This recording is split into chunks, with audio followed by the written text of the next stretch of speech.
Hey everybody, I am AFAA Master Instructor Jay Guillory. And I'm AFAA Master Instructor Christine Woods. And we are back with another episode of our Tuesday Teaching Tips on the Getting Started series. And today is all about your first teaching job. But before we get into that, Christine, what did we talk about last week? Sure. Last week we were talking about preparing for your audition. And one of the things we talked about was the need to know your intro, right?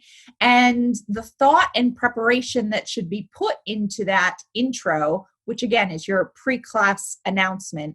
The thought and preparation you put into that really should be the same kind of thought and preparation you're going to put into the body of your class. Absolutely. So today we're going to build off of the intro and we're going to talk about the group fitness class checklist. So the first thing we talk about is your planning phase. Now, in this day and age, we have three primarily different formats that we work on. We have pre-choreographed formats, we have pre-designed formats, and then we have instructor self-designed formats.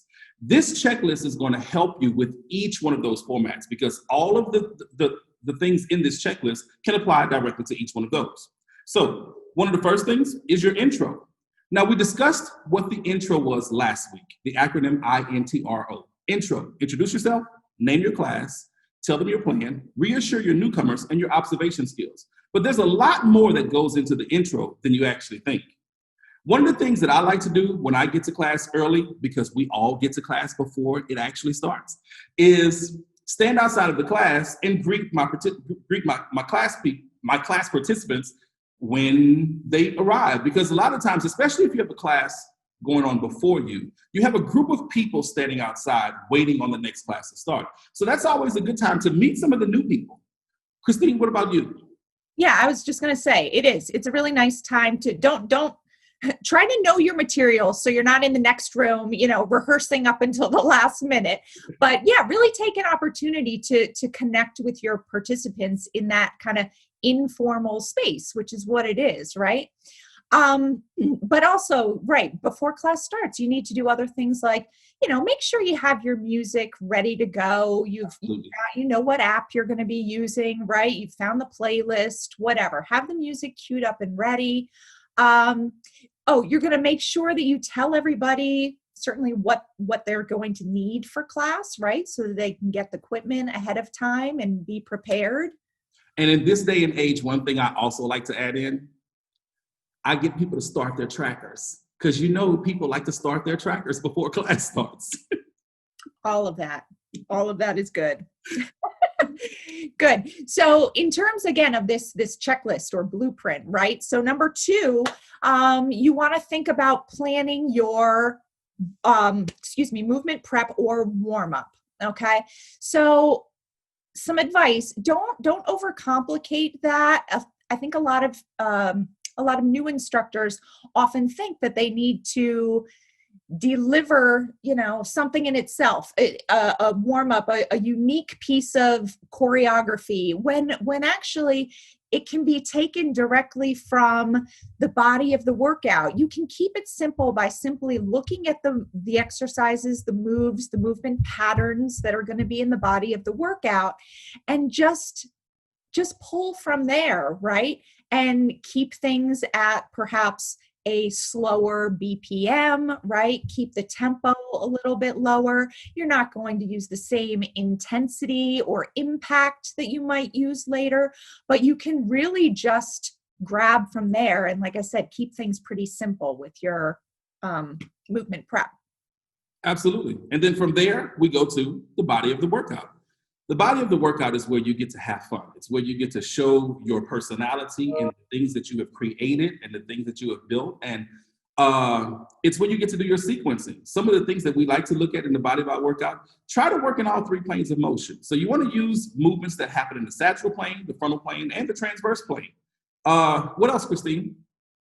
I was going to say, also be aware of different positions. So, think about, not only do you want to have people, rotating and moving laterally, but get people standing, hinged, seated, kneeling, all fours, supine, prone, right? Like get people in a variety of positions again, and that's going to lend to using the planes. And don't forget, monitor your intensity. Make sure that when you created the class, the intensity zones that you wanted people to work in at certain segments of your class, you have a way to deliver that and to get people to understand how you want them to feel at certain areas during the class. That's a good point. And of course, you can use a variety of different scales and methods to help people kind of self-assess where they are and get them to better tune into their own bodies. Absolutely. And then transition. So number 4, transition or cool down.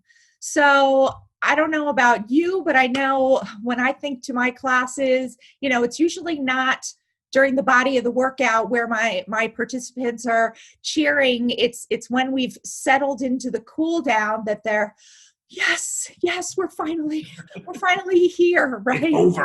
It's over. It's over, right? And they love it when we take it down to the floor, right? We really focus on flexibility. I mean, think about flexibility. It is recommended that we do some flexibility training daily, but how many of us are really doing that? So lead them through the important stretches, hit the major muscle groups, and allow them to really just settle into this time where they can really focus on just quieting their bodies and their minds, right? I mean, they've been exercising up here, and you want to bring that heart rate down. You want to bring that respiratory rate down. And in doing so, you're experiencing a physical cool down, but you're also, allowing your mind to just narrow its focus, right, on breath or say on muscle relaxation. And it's very calming. And absolutely. And you can also, as a pro tip, you can also do about 2 minutes of education during the transition. Like, get your class to understand the same stuff that you understand as an instructor. And I think that's always a good thing. That's what I like to do. I like to give them 2 minutes of education of why we did certain exercises, why we did a flow the way we did it, or why the class was formatted the way it was. Because I think that is one of the things that we, as instructors, should do a lot more of, is educating our participants so they know the same things that we know. Yep, some teaching tips at that time. Perfect. I like that. And the last thing is the outro. And the outro, hey, that is when you get to make it your own. That is what you do to get people to come back to your class. A couple of the things to do, thank them for even coming. Thank them for spending an hour or 45 minutes or 30 minutes or 20 minutes with you. Just thank them for being there. Anything else, Christine? No, I just think that creates great rapport with your clients. So wrap it up in a really memorable way. And speaking of wrapping up, that's all we have time for today. I want to thank you very much. And Christine, I know she wants to thank you very much for joining us. Again, I am AFAA Master Instructor Jay Guillory.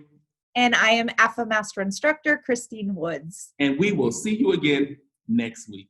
Bye-bye.